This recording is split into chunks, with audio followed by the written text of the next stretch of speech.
The news in detail, Indian stock markets ended flat today after recovering from sharp early losses. The Sensex closed at 77 points higher, while the Nifty settled nearly unchanged. Investors remained cautious amid volatility triggered by raising the crude oil prices above $110 per barrel, a weak rupee hitting record lows and geopolitical tensions in West Asia.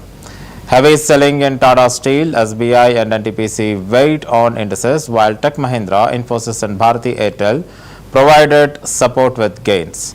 Analysts warned that foreign investor outflows and global uncertainty could keep markets volatile in the coming sessions. Despite the rebound, the sentiment remains fragile as traders await clarity on oil prices and currency stability.